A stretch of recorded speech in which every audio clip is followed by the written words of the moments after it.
Hello and welcome back. In this video, we're going to be looking at the settings and the design tabs. So let's click on the project list button. And it's an important note to remember, in your login is under your company's profile. So when you look at the project list here, you will only see projects created by users under your company. No one else can see your company's projects. And it's important that each user has their own login.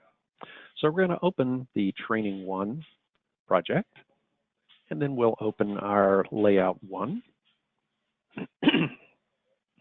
All right, now selecting the Settings tab here in the upper left. Under General, you can see the project number and name, and here we can even edit our layout name if we wish.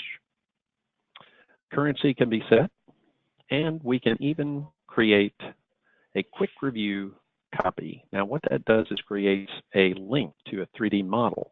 It's important to remember that this will be a snapshot of the layout when you create the link. So we'll get more on this later.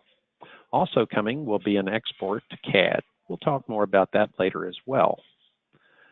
So under the display settings, you can see that we can show by clicking or unclicking the section numbers. Now, section numbers are literally that. They indicate the sections, and they are numbered once we are running a calculation or processing. The section icons allows us to see where we've added accessories, such as gates. Show diameter, which would be the diameter of the duct of a given section, as well as length of a given duct section. And center line. Now it's important to pay attention here. Duct quote is based on the center line, so paying attention to this is very important. And then finally, building parts. Building parts simply turns on or off the grid or the floor plan if you've imported a floor plan. All right? So let's go ahead and close the settings tab, and let's move on to the design tab. Now, under the Design tab, you can see that we can make changes for the entire drawing, or if we select sections, we can make changes for only those sections.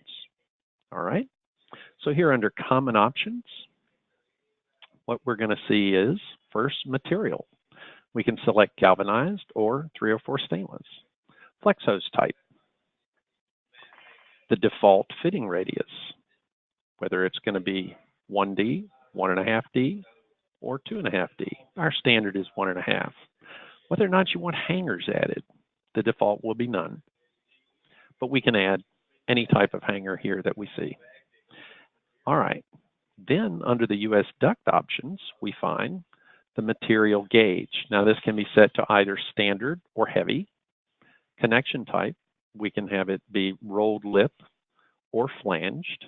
It's important to remember that rolled lip only goes up to 24 inches in diameter, and then the system will automatically switch you over to flanged for those diameters above that.